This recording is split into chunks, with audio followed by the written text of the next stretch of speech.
Hello बच्चों, class 10th science. आज हम आपकी NCERT एग्जाम्पलर बुक के चैप्टर 6 जैव प्रक्रम के मल्टीपल चॉइस क्वेश्चन बहुविकल्पीय प्रश्नों को हल करने का अभ्यास करेंगे। तो अब इसमें आपका सबसे पहला क्वेश्चन है, निम्नलिखित में से कौन सा कथन स्वपोषी जीवों के लिए सही नहीं है। इससे पहले मैं आपको बताती हूं कि ये स्वपोषी क्या होते हैं। देखो, स्वपोषी का मतलब है स्वयं, जो अपना भोजन स्वयं बनाते हैं। अपना भोजन स्वयं कौन बनाते हैं?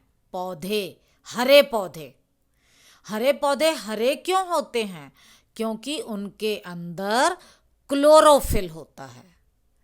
अब इस क्लोरोफिल से क्या करते हैं इससे वो सूर्य के प्रकाश में हवा से कार्बन डाइऑक्साइड लेकर और भूमि से जल लेकर प्रकाश संश्लेषण क्रिया के द्वारा अपना भोजन बनाते हैं।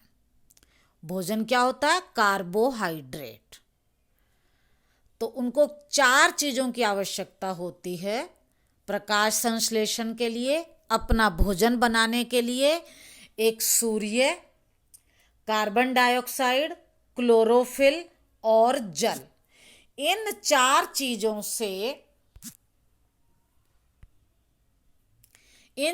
चीज़ों से वो अपना भोजन कार्बोहाइड्रेट के रूप में बनाते हैं। और जो भोजन एक्स्ट्रा होता है, फालतू होता है, उसे वे स्टार्च के रूप में इकट्ठा कर लेते हैं। ठीक है, ये बात समझ आ गई। अब हम प्रश्न को दोबारा पढ़ते हैं। हमें देखना है कि इनमें से कौन सा कथन स्वपोषी जीवों के लिए सही नहीं है। पहला देखो, वे कार्बोहाइड्रेटों का संश्लेषण कार्बन डाइऑक्साइड और जल से तथा सूर्य के प्रकाश एवं क्लोरोफिल की उपस्थिति में कर लेते हैं। बेटा, ये बात ठीक है, क्योंकि ये कार्बोहाइड्रेट का संश्लेषण करते हैं। किस किस से? एक तो कार्बन डाइऑक्साइड से, जल से, सूर्य के प्रकाश और क्लोरोफिल, 4 चीज़ों से। तो पहला कथन सही है। दूसरा देखो, वे कार्बोहाइड्रेटों को स्टार्च के रूप में भंडारित करते हैं। जितना कार्बोहाइड्रेट उन्हें आवश्यक होता है ले लेते हैं, और जो फालतू वाला कार्बोहाइड्रेट है उसको वो स्टार्च के रूप में स्टोर कर लेते हैं। स्टोर का मतलब भंडारण। तो बेटा, ये जो दूसरा ऑप्शन बी है ये भी सही है। अब हम आते हैं तीसरे ऑप्शन पर। वे कार्बन डाइऑक्साइड और जल को सूर्य के प्रकाश की अनुपस्थिति में, बेटा अनुपस्थिति नहीं होती, प्रकाश संश्लेषण तो होती ही सूर्य के प्रकाश में है। तो ये वाला कथन हमारा गलत है। अब चौथा है, वे आहार श्रृंखलाओं में पृथक पोषी स्तर बनाते हैं। आहार श्रृंखला का मतलब जैसे पौधे को गाय खाती, बकरी खाती है, बकरी को शेर खाता है, तो पौधे वहाँ पर सबसे पहले स्तर पर होते हैं, प्रथम। तो इस प्रश्न में ये भी सही है। तो सी ऑप्शन गलत है, हमें वही ढूंढना था जो सही नहीं है। तो इस प्रश्न का उत्तर आएगा सी। अब हम आते हैं दूसरे प्रश्न पर। दूसरा प्रश्न है, जीवों के निम्नलिखित वर्गों में से किस वर्ग के जीव खाद्य पदार्थ को शरीर के बाहर ही पचाकर उसका अवशोषण कर लेते हैं? देखो, हम लोग पहले भोजन ग्रहण करते हैं, अपने मुंह से अंदर लेकर जाते हैं। यहाँ वो बात कर रहे हैं शरीर के बाहर, मतलब ये अपने भोजन को अंदर ले जाकर नहीं पचाते, ये शरीर के बाहर ही पचाते हैं और फिर उसका अवशोषण करते हैं। इससे पहले मैं आपको बताती हूँ कि स्वपोषी अभी मैंने आपको बताया जो अपना भोजन स्वयं बनाते हैं, और विषमपोषी वो होते हैं जो अपना भोजन स्वयं नहीं बनाते। अगर ये स्वयं नहीं बनाते तो ये अपना भोजन कैसे लेते हैं? देखो, जैसे हम लोग अपना भोजन पौधों से लेते हैं, इसी तरह से कुछ जीव परजीवी होते हैं जो दूसरे जीव पर रहते हैं और उससे अपना भोजन लेते हैं, और पचा हुआ रेडीमेड फूड लेते हैं। और एक होते हैं मृत जीवी। मृत जीवी का मतलब जो मरे हुए जीवों से, गले सड़े पदार्थों से, जो पदार्थ गल सड़ चुके हैं, खत्म हो गए हैं, मृत है, उनको पचाते हैं शरीर के बाहर ही और फिर अवशोषित करते हैं। फफूंदी के अंदर ऐसा ही होता है, वो पहले गले सड़े मृत पदार्थों को पचाती है और फिर उसको अवशोषित कर लेती है। जैसे ये कोई मृत भोजन है, गला सड़ा जो भी हमने कचरा डाल रखा है, तो फफूंदी क्या करेगी, पहले इसके ऊपर कोई रस डालेगी जिससे ये भोजन गल जाएगा और फिर इसके रस को अवशोषित कर लेगी। तो अब यहाँ हम देखेंगे पहला ऑप्शन मशरूम एक फफूंदी है, ठीक है। हरे पौधे, तो ये ऑप्शन तो गलत हो जाएगा क्योंकि हरे पौधे तो अपना भोजन खुद बनाते हैं, ठीक है, वो मरे हुए जीवों से नहीं लेते। दूसरा है यीस्ट, एक तरह की फफूंदी होती है। मशरूम ये भी फफूंदी है। ब्रेड की फफूंद ये भी फफूंदी है। तो इसका ये ऑप्शन सही है क्योंकि फफूंदी जो है वो क्या करती है, गले सड़े पदार्थों को शरीर के बाहर ही पहले पचा लेती है और फिर उसको अवशोषित कर लेती है। तो इस प्रश्न का उत्तर हो जाएगा बी। नेक्स्ट क्वेश्चन, प्रश्न नंबर 3, सही कथन चुनिए। पहला है विषम पोषी प्राणी अपने भोजन का संश्लेषण स्वयं नहीं करते। बेटा, सिर्फ स्वपोषी ही अपना भोजन स्वयं बनाते हैं, विषम पोषी अपना भोजन स्वयं नहीं बनाते। तो ये बात ठीक है। अब क्योंकि ये बात ठीक है तो हमें सही कथन चुनना है, तो इसका ऑप्शन आ जाएगा ए। उसके बाद अगला प्रश्न है 4, मनुष्य के, मानव के, बाकी ऑप्शन यहाँ हम देख लेते हैं। विषम पोषी प्राणी प्रकाश संश्लेषण के लिए सौर ऊर्जा प्रयुक्त करते हैं। बेटा, उसमें प्रकाश संश्लेषण होती ही नहीं है क्योंकि वो अपना भोजन स्वयं नहीं बनाते, तो ये गलत है। विषम पोषी अपने भोजन का संश्लेषण स्वयं करते हैं, ये भी गलत है। विषम पोषी कार्बन डाइऑक्साइड और जल को कार्बोहाइड्रेट में बदल सकते हैं, नहीं, केवल हरे पौधे ही इस काम को करते हैं। प्रश्न नंबर 4, मनुष्य के आहार नाल के विभिन्न भागों का सही क्रम कौन सा है? अगर आप अपनी बुक में आहार नाल की फोटो देखोगे तो बेटा उसमें सबसे पहले यहाँ होता है मुंह, मुंह के बाद ये होती है ग्रास नली, ये अमाशय, अमाशय के बाद ये आ जाती है छोटी आंत और फिर आ जाती है बड़ी आंत। तो सबसे पहले क्या है, मुंह, सभी ऑप्शन में मुंह है। दूसरे नंबर पर मैंने बताया ग्रास नली, यहाँ पर इन्होंने अमाशय दे दिया तो गलत हो गया। दूसरे ऑप्शन में मुंह, ग्रसिका ठीक है, अमाशय भी ठीक है, लेकिन अमाशय के बाद क्या आती है, छोटी आंत, इन्होंने गलत लिखा है। तीसरा ऑप्शन मुंह के बाद अमाशय और फिर ग्रसिका, ये भी गलत है क्योंकि मुंह के बाद पहले आएगी ग्रसिका, फिर अमाशय, फिर छोटी आंत और फिर बड़ी आंत।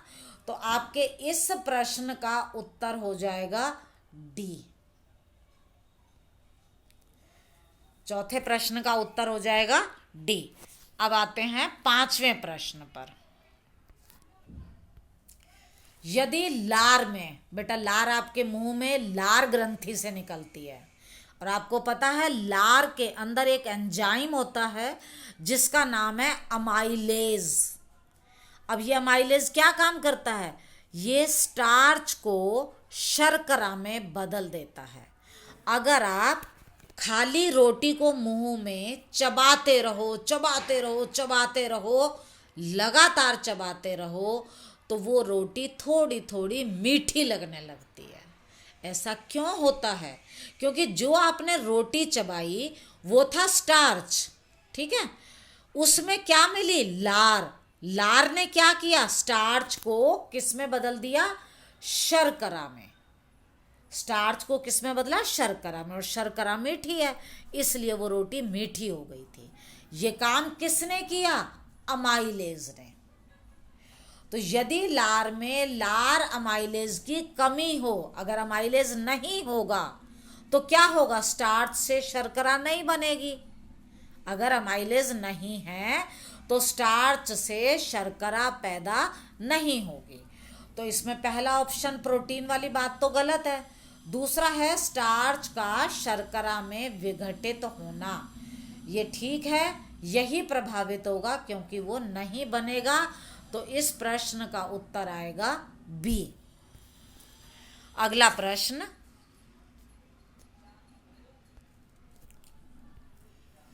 अमाशय। अमाशय की शक्ल आपको याद होगी, ये वाला। अमाशय के अंदर 3 तरह की चीजें हैं। एक तो है HCl, हाइड्रोक्लोरिक एसिड। दूसरा होता है एंजाइम पेप्सिन। और तीसरा होता है म्यूकस। अमाशय के अंदर 3 चीजें, एक हाइड्रोक्लोरिक अम्ल अम्ल है, तो ये भोजन को क्या करेगा? अम्लीय बनाएगा। अम्ल है इसलिए ये भोजन को अम्लीय बनाता है। और क्या करता है? ये जीवाणुओं को मारता है। पेप्सिन क्या करता है? ये प्रोटीन का पाचन करता है। लेकिन ध्यान रहे, ये प्रोटीन का पाचन तभी करेगा जब भोजन अम्लीय होगा। अब ये म्यूकस क्या करता है? ये जो हाइड्रोक्लोरिक अम्ल है ये आपकी अमाशय की दीवारों को नुकसान पहुंचा सकता है। तो ये जो म्यूकस है अमाशय की दीवारों की, अस्तर की अम्ल से रक्षा करता है। अगला प्रश्न,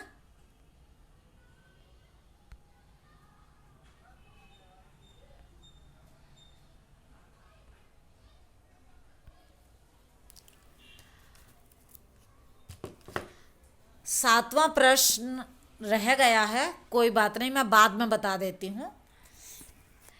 8वां देखो पहले। आयोडीन घोल की कुछ बूंदें चावल के पानी में डाली गई। चावल का पानी, मंड, जिसे आप घर में निकालते हो तो मंडी तो बोलते हो, स्टार्च। तो चावल का पानी नीले काले रंग का हो गया। बेटा स्टार्च पर जब भी आयोडीन का घोल डाला जाएगा तो स्टार्च आयोडीन के घोल के साथ कैसा रंग देता है? नीला काला रंग देता है। तो आयोडीन की कुछ बूंदें किस पर डाली? चावल में। चावल का पानी नीला काला हो गया। इसका मतलब चावल के अंदर क्या था? प्रोटीन था? नहीं। वसा था? नहीं। उसके अंदर क्या होता है? स्टार्च, मंड। स्टार्च को हम मंड भी बोलते हैं। तो इस 8वें प्रश्न का उत्तर होगा डी। 9वां प्रश्न, आहार नाल के किस भाग में भोजन अंतिम रूप में पचता है? बेटा सबसे लास्ट में भोजन का पाचन होता है छोटी आंत में। सबसे लास्ट पाचन, यहां पर कार्बोहाइड्रेट से ग्लूकोज बनता है, प्रोटीन से अमीनो अम्ल बनते हैं और वसा से वसीय अम्ल बनते हैं। तो यहाँ पाचन क्रिया पूरी हो जाती है। तो इस प्रश्न का उत्तर आएगा डी।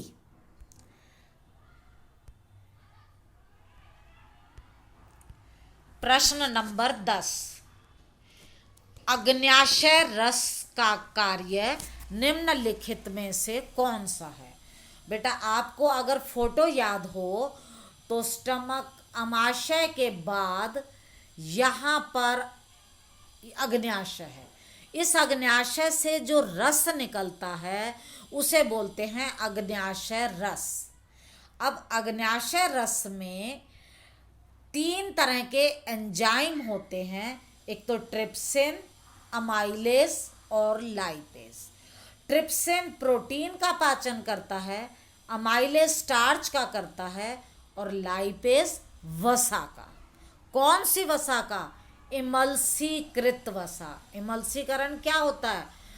वसा की बड़ी बड़ी गोलिकाओं का छोटी गोलिकाओं में टूट जाना। तो अब इसका देखो कौन सा प्रश्न सही होगा। ट्रिप्सिन प्रोटीन को पचाता है, ठीक है। लाइपेज कार्बोहाइड्रेट को, तो ये गलत है क्योंकि लाइपेज किसको पचाता है? वसा को। अगला देखो, ट्रिप्सिन पायसीभूत वसा को पचाता है, ये भी गलत है क्योंकि ट्रिप्सिन तो प्रोटीन को पचाता है। फिर है ट्रिप्सिन और लाइपेज वसाओं को पचाते हैं, ये भी गलत है। चौथा ऑप्शन है ट्रिप्सिन प्रोटीन को पचाता है, बिल्कुल ठीक है।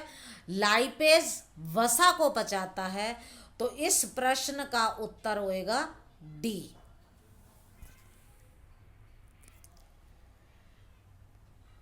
प्रश्न नंबर 11, चूने के पानी से भरी परख नली में, एक परख नली है, उसके अंदर चूने का पानी लिया, चूने का पानी कैल्शियम हाइड्रोक्साइड, और इसमें हमने मारी फूंक। कोल्ड ड्रिंक वाली स्ट्रॉ पाइप ले लो, उससे फूंक मारो। फूंक मारते ही जो चूने का पानी है ये दूधिया हो जाएगा। क्यों हो जाएगा?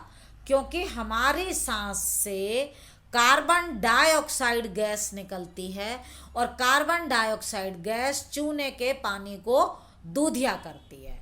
तो इसका आंसर आएगा बी। 11वें प्रश्न का उत्तर होगा बी, कार्बन डाइऑक्साइड। अगला प्रश्न है 13वां, 12वां। यीस्ट, यीस्ट या खमीर एक प्रकार की फफूंदी होती है, में अवायवीय, अवायवीय का मतलब जो वायु ऑक्सीजन की अनुपस्थिति में हो, जो श्वसन ऑक्सीजन की अनुपस्थिति में हो उसे अवायवीय श्वसन कहते हैं। अवायवीय श्वसन यीस्ट के अंदर होता है। अब कैसे होता है? यीस्ट के अंदर अवायवीय श्वसन से एथेनॉल बनता है, इथाइल एल्कोहल। तो अब हमें देखना है कि इसमें कौन सा सही है। देखो पहला सभी में ग्लूकोज है, ठीक है। कोशिका द्रव्य भी चारों में है, ये भी ठीक है। पायरुवेट चारों में है, ये भी ठीक है। यहाँ तक तो सभी ठीक है। अब आगे देखते हैं माइटोकॉन्ड्रिया। बेटा माइटोकॉन्ड्रिया का सिर्फ हम लोगों में होता है जो ऑक्सीजन से सांस लेते हैं, तो ये वाला ऑप्शन तो आएगा नहीं। दूसरे ऑप्शन में लैक्टिक अम्ल बन रहा है, ये भी गलत है क्योंकि यीस्ट के अंदर क्या बनता है? एथेनॉल, एक तरह की शराब। तीसरा ऑप्शन लैक्टिक अम्ल भी गलत है, तो इसका चौथा ऑप्शन डी सही होगा। अब यहाँ पायरुवेट से एथेनॉल और कार्बन डाइऑक्साइड बनती है और ऊर्जा निकलती है, और ये क्रिया कहाँ होती है? कोशिका द्रव्य में। आपको याद रखना है ये क्रिया कहाँ होती है। अगर वायवीय श्वसन है तो माइटोकॉन्ड्रिया में होगी, अगर अवायवीय श्वसन है यहाँ पर तो ये कोशिका द्रव्य में होगी। तो इस प्रश्न का उत्तर आएगा डी।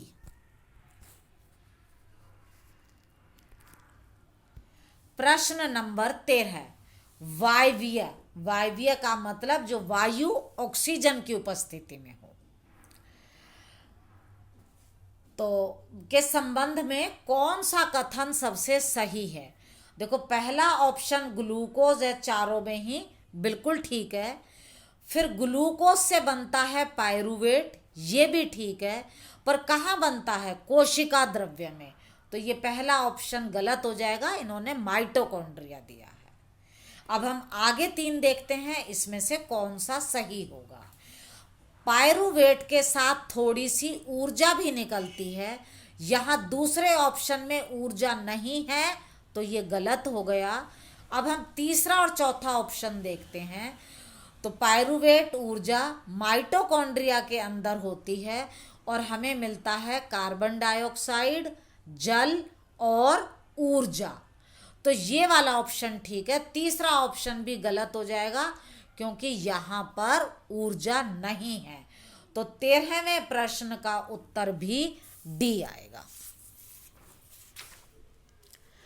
अब आते हैं 14वें प्रश्न पर।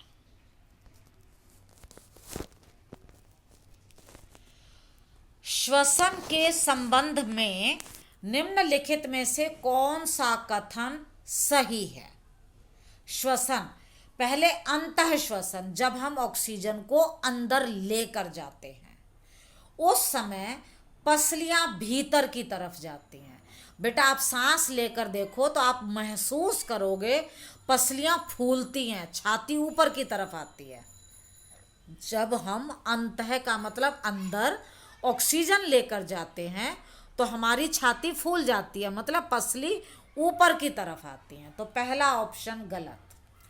दूसरा ऑप्शन, कूपिकाओं के भीतर, कूपिका, अब ये कूपिका कहाँ है?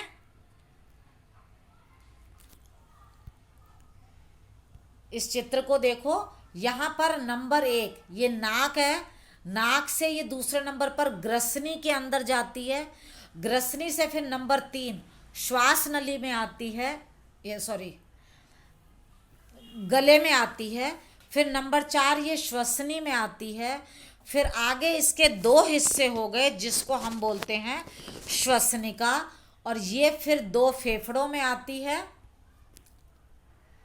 फेफड़ों के अंदर ये वायु कूपिका होती है और इस गुब्बारे की तरह से ये फूल जाती है, और ये फूलती है तो इसका जो क्षेत्रफल है, एरिया, ये बड़ा हो जाता है और यहाँ पर ऑक्सीजन और कार्बन डाइऑक्साइड का आदान प्रदान होता है। ऑक्सीजन ली जाती है और कार्बन डाइऑक्साइड दी जाती है छोड़ने के लिए। तो इसकी दीवार पतली होती है तभी ये गुब्बारे की तरह से फूल जाती है, और इससे फूलकर इसका जो क्षेत्रफल है, एरिया है, वो बढ़ जाता है। हाँ, तो अब दूसरा ऑप्शन था कूपिकाओं के भीतर गैसों का विनिमय, विनिमय का मतलब आदान प्रदान होता है, अर्थात कूपिकाओं की वायु की ऑक्सीजन विसरित होकर रुधिर, रुधिर का मतलब रक्त, खून, ब्लड में पहुंच जाती है, और रुधिर की कार्बन डाइऑक्साइड विसरित होकर कूपिकाओं की वायु में चली जाती है। ये ऑप्शन ठीक है। तीसरा ऑप्शन हीमोग्लोबिन, हमारे खून के अंदर लाल रंग जिसकी वजह से होता है उसका नाम है हीमोग्लोबिन। हीमोग्लोबिन क्या काम करता है? ये ऑक्सीजन को लेकर पूरी बॉडी में फैलाता है। तो हीमोग्लोबिन में ऑक्सीजन की अपेक्षा कार्बन डाइऑक्साइड के प्रति अधिक बंधुता होती है। ये गलत है। हीमोग्लोबिन की बंधुता, फ्रेंडशिप ऑक्सीजन के साथ होती है। तो ये ऑप्शन भी गलत है। चौथा ऑप्शन है कूपिकाओं के कारण गैसों के विनिमय के लिए अधिक सतही क्षेत्रफल होता है। ये सही है क्योंकि ये गुब्बारे जैसी हैं, पतली होती हैं, तो ये वाला क्षेत्रफल जो है ये बढ़ जाता है। तो चौथा ऑप्शन भी सही है। तो 2 और 4, तो आपके प्रश्न का उत्तर हो जाएगा डी।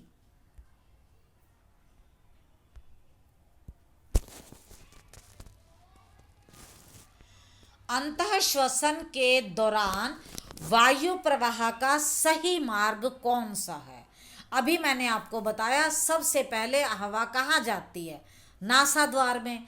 नासाद्वार के बाद कहाँ जाती है? ग्रसनी में, फिर कंठ में, फिर श्वास नली में, और फिर कूपिकाओं में। अगर आप चित्र को भी देखेंगे, सबसे पहले नासाद्वार, फिर ग्रसनी, फिर कंठ, कंठ के बाद ये श्वास नली, श्वास नली के बाद यहाँ पर ये जाती है वायु कूपिका। तो इस प्रश्न का उत्तर होगा डी। अगला प्रश्न, श्वसन के दौरान गैसों का विनिमय कहाँ होता है, आदान प्रदान, मतलब कहाँ ऑक्सीजन रुधिर में मिलती है, कहाँ रुधिर बाहर के लिए निकाली जाती है। अभी मैंने आपको बताया था ये वायु कूपिका हैं, इनके अंदर होता है। तो इसका आंसर जो है 16 का हो जाएगा बी, फेफड़ों की कूपिकाओं में। अब आपका एक प्रश्न रह गया था, प्रश्न नंबर 7।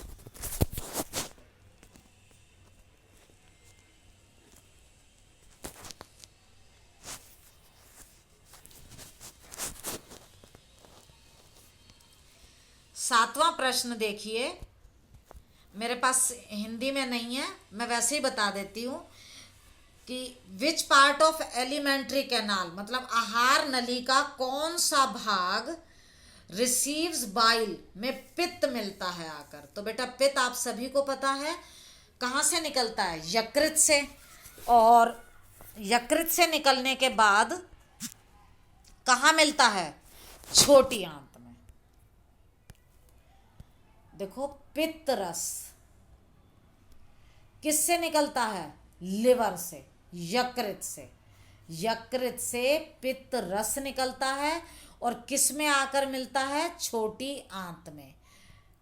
इसके अंदर क्या होते हैं, पित्त लवण, जो वसा की बड़ी बड़ी गोलियों को छोटी गोलिकाओं में तोड़ देते हैं, और इस क्रिया को हम कहते हैं इमल्सीकरण। तो आपका प्रश्न था आहार नली का कौन सा भाग यकृत से पित्त को प्राप्त करता है, तो उत्तर आ जाएगा छोटी आंत। ये इस वीडियो का पार्ट ए था, 16 प्रश्न हो गए हैं, अभी 19 प्रश्न और हैं, उसके लिए आप वीडियो का पार्ट 2 देखिए।